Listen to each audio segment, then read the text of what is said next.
Yo, konnichiwa, balik lagi sama gue Amanohari di channel Masobu. Banyak banget ya orang Indonesia yang mau bekerja di luar negeri, salah satunya Jepang, dengan hashtag kabur aja dulu. Nah, orang-orang yang pengen kerja di luar negeri tersebut banyak sekali disindir oleh beberapa pejabat, yang mana mereka seolah-olah diragukan nasionalismenya karena bekerja di luar negeri. Namun apakah melakukan korupsi dengan memarkup biaya impor beserta mengoplos bahan bakar itu disebut nasionalis? Nah, orang Indonesia yang bekerja di luar negeri itu sering banget disebut sebagai pahlawan devisa.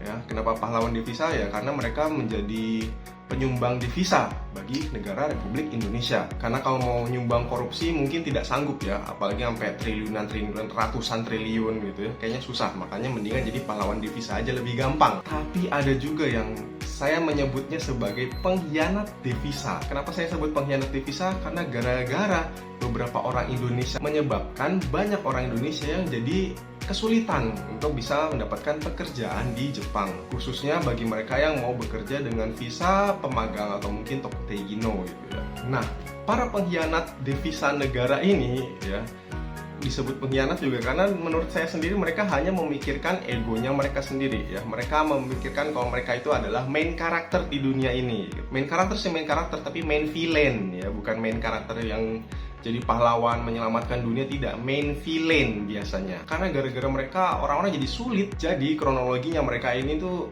akhirnya bisa berangkat ke Jepang, bekerja di Jepang, tapi belum nyampe setahun mereka berhenti dari perusahaannya mereka sendiri. Belum ada setahun, belum istilahnya 4 musim tuh belum dirasain semua, tapi udah milih untuk pindah.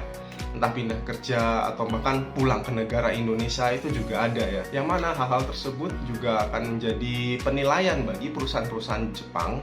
Apakah mereka akan merekrut lagi orang-orang Indonesia? Karena ternyata ya mentalnya segitu aja gitu loh. Setahun pun nggak nyampe, itu gimana? Salah satu yang jadi alasan yang pernah saya dengar itu, ya ini saya juga dengarnya bukan asal dengar juga ya, tapi dari orang yang terpercaya lah, dari yang kerja di Jepang juga gitu. Dia cerita ke saya kalau salah satu alasannya adalah karena gajinya lebih kecil daripada orang Vietnam yang kerja di perusahaannya dia gitu. Ya, ini ada dua keanehan ya. Keanehan. Bukan. Jadi ada dua keanehan. Keanehan yang pertama adalah gaji yang lebih besar juga nggak menjamin dia hidupnya lebih bahagia ya minasannya. Cuman karena wah dia gajinya gede banget, pasti makmur tuh, makan enak tiap hari tuh, gitu kan. Nah gua gaji segini cuma bisa gini-gini aja hidup. Itulah yang asok tahu gitu kan, gak usah ngurusin orang lain.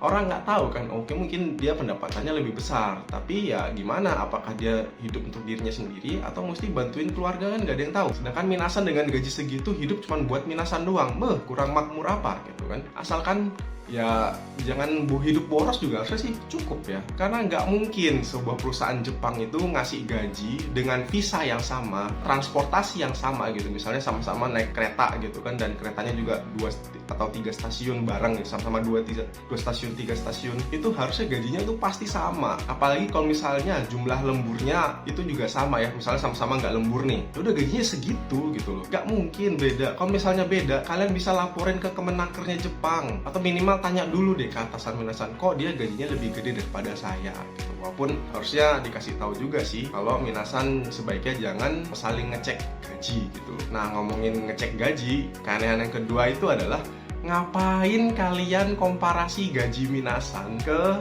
gaji-gaji orang lain gitu. Ngapain sih? Biar oh gaji gue sekian, gaji dia segitu, gaji gue segitu, yes gue punya gaji paling banyak dibandingkan teman-teman gue gitu kan. Ngapain? Manfaatnya apa minasan kayak begitu? Untungnya apa? Pride gitu kan. Kalau gaji gue yang paling tinggi di sini, gue bos di sini. Buat kayak gitu, buat apa? Atau minasan malah kebalikannya, minder gitu. Ya gaji gue kecil banget dibandingin dia, kayak gue bodoh deh kerja di sini, kayak gue mending kerja di tempat lain deh karena gue kayaknya payah banget nih gaji kecil gitu. Harusnya nggak kayak gitu. Kalau misalnya nggak usah ngeliat juga kan aman gitu. Oke lah, misalnya kan ada nih beberapa influencer juga gitu ya, suka nih real slip gaji di Jepang gitu, slip gaji kerja di Jepang, yang mana harusnya itu juga nggak dipamerin sih ya.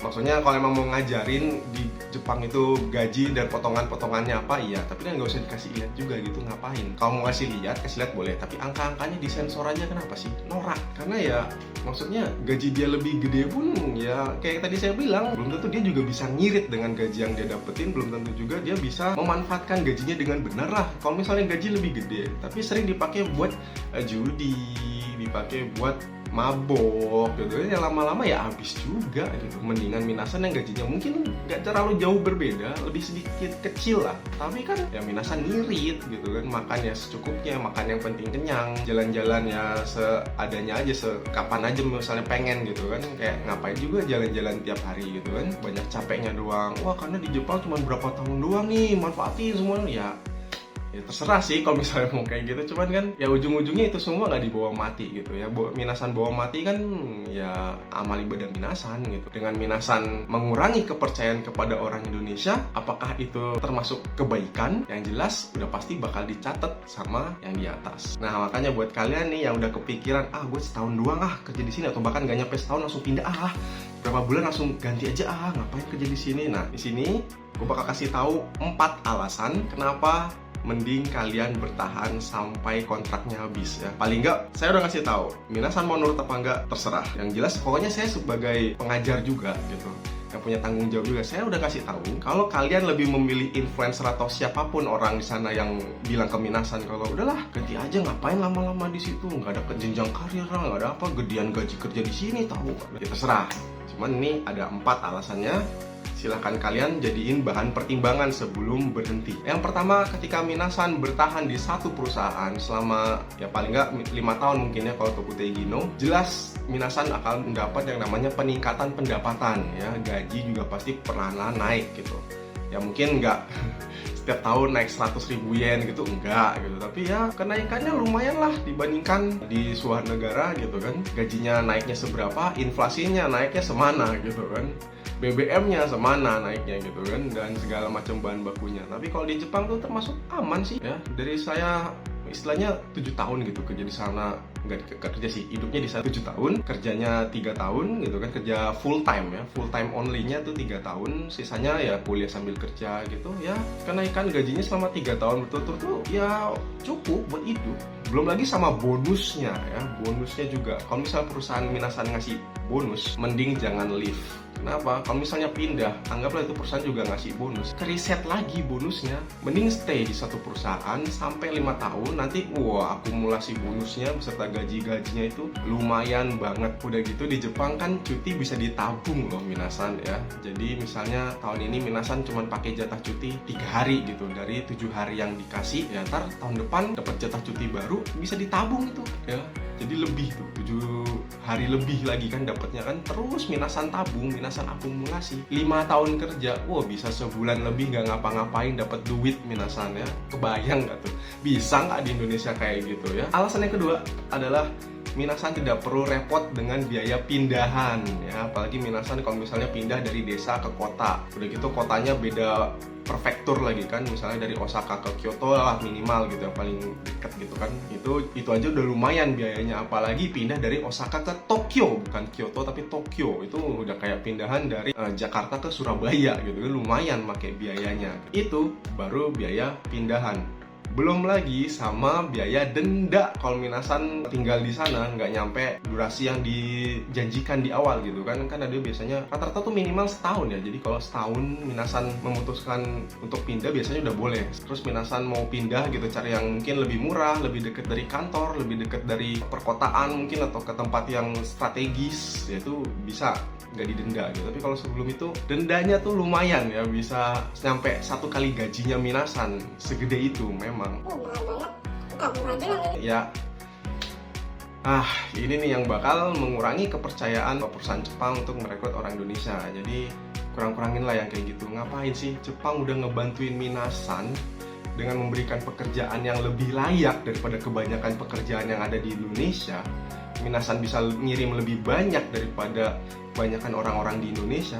Kenapa malah berbuat kriminal seperti tidak membayar denda? Percuma Minasan pakai hijab sekalian kemana-mana itu, kalau kelakuannya juga kayak begitu, bikin malu. Yang malu siapa ya? Orang-orang yang masih ada di Jepang gitu loh. Orang Indonesia masih ada di Jepang, kayak entah itu Neo Japan, Reva Kashiki, entah siapapun lah ya. Teman-teman saya juga jadi kasihan gitu loh, saya sama mereka, karena ya gara-gara tingkah lakunya Minasan ini nih, yang bahkan ada yang jadi begal lah, ada yang melukai lansia lah. Itu kan bukan tindakan yang terpuji gitu loh. Alasan yang ketiga adalah kepercayaan karir ya. Jadi apa ya, kita sebagai manusia ini memang cuma bisa berencana ya, ujung-ujungnya kan yang di atas yang menentukan nasib kita gimana. Kadang kita pengennya selamanya di Jepang, tapi malah disuruh pulang ke Indonesia. Apa maksudnya, ada urusan tertentu yang mau nggak mau kita harus pulang, gitu kan ada ya. Ada juga yang padahal niatnya cuma sampai berapa tahun doang di Jepang, ternyata mau nggak mau mesti lanjut lagi, gitu juga ada ya, beda-beda. Nah cuman kalau misalnya Minasan mau nggak mau pulang ke Indonesia, anggaplah Minasan kerjanya di pabrik gitu kan, sebuah pabrik salad mungkin misalnya kan, pabrik salad, terus Minasan pulang ke Indonesia. Misalnya Minasan milih untuk jadi pekerja lagi karena resikonya lebih kecil dibandingkan Minasan buka usaha gitu kan. Minasan bakal dapat jobnya lebih bagus gitu, karena ya Minasan punya pengalaman 5 tahun loh di negeri orang. 5 tahun nggak mungkin cuma digaji UMR, itu nggak mungkin. Apalagi kalau misalnya ya selama 5 tahun itu Minasan juga ngejar JLPT-nya Minasan. Wah itu lebih top chair lagi, pekerjaan yang Minasan bisa dapetin. Atau ibaratnya nih dalam hal percintaan gitu kan, Minasan lihat ada orang pacaran tiap bulan putus, sama nih orang pacaran putusnya paling setelah setahun pacaran, 2 tahun pacaran, 3 tahun pacaran. Ya Minasan bakal pilih pacaran sama yang mana? Ya yang bisa lebih awet lah. Ngapain sama yang cuma sebulan berapa bulan langsung putus? Paling juga sama Minasan bakal sebulan berapa bulan putus juga gitu kan, nggak ada jaminan. Nah poin yang terakhir atau poin yang keempat itu adalah bisa menambahkan jumlah orang Indonesia yang bisa bekerja di Jepang ya, karena ya Minasan kerjanya bagus, Minasan juga loyal ya, sanggup bekerja selama 5 tahun gitu di perusahaan yang sama. Ya jelas orang Jepangnya makin respect ke Minasan. Kenapa? Karena ya bisa loyal gitu loh. Ternyata Minasan bisa dipercaya banget. Makanya mereka pun jadinya apa? Ketagihan apa dengan orang-orang Indonesia. Kita butuh lagi nih orang Indonesia yang semangat kalau bekerja, orang Indonesia yang kalau bekerja tuh setia gitu, loyal, bisa bertahun-tahun kerja di perusahaan yang sama, nggak banyak ngeluh. Itu yang bakal jadi tolak ukur perusahaan-perusahaan di Jepang. Dan biasa perusahaan-perusahaan di Jepang itu bos-bos ya nggak mungkin hidup sendirian, mereka juga pasti punya temen. Mereka biasa pada punya grup juga gitu kan, kayak di Indonesia mungkin taunya ada Agung Sedayu Group gitu kan, atau grup-grup apa gitu. Nah sama perusahaan di Jepang juga ada grup-grupnya tersendiri, dan mereka pasti bakal share, wah di perusahaan gua orang Indonesia bagus-bagus nih. Serius loh? Iya, orang ada masalah kayak begini, orang Indonesia aja tuh nggak banyak komplain, malah langsung ngerjain banyak. Wah, gue juga mau orang Indonesia. Nah itu.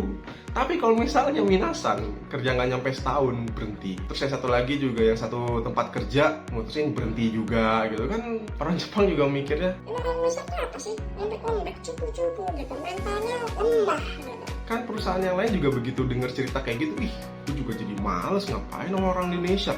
Orang Indonesia kan yang pernah ngebegal itu kan, orang Indonesia kan yang pernah ngerampok itu kan, yang bahkan ngebunuh temen dari negaranya sendiri gitu kan. Ih ogah ngerekrut orang Indonesia, jadinya kan gitu. Tapi gimana caranya supaya bisa stay di satu perusahaan selama bertahun-tahun gitu, yang minimal 5 tahun? Sebenarnya kuncinya bertahan di satu perusahaan dalam waktu yang lama gitu kan, ya paling nggak bisa 5 tahun, itu adalah dengan bersyukur.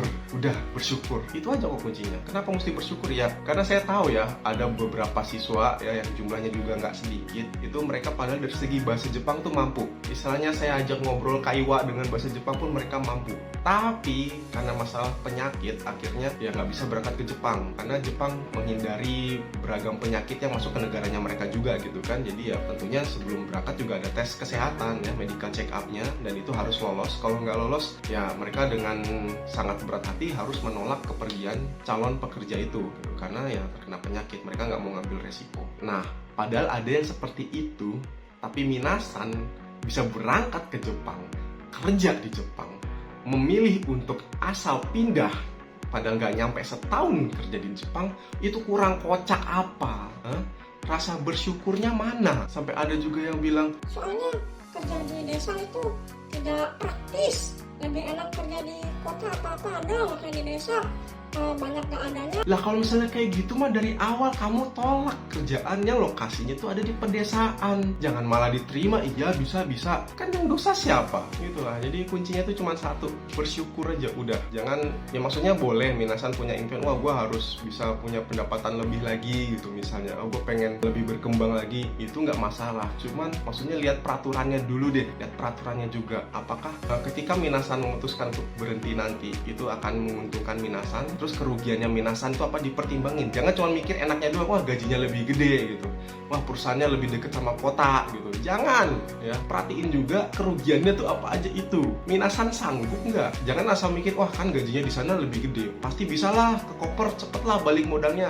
Jangan ya, jangan. Saya kasih tahu sih ya, mendingan jangan. Oke, jadi gimana? Minasan masih pengen tetap pindah? Kayaknya sih masih ada yang tetap pengen ya, saya yakin. Biarpun udah nonton video ini, saya yakin masih ada yang tetap pengen, tapi itu terserah. Pokoknya saya udah ngasih tahu ya apa alasannya minasan harus stay di perusahaan selama 5 tahun. Ini nggak ada perusahaan yang ngebayar saya untuk bikin video ini sama sekali ya.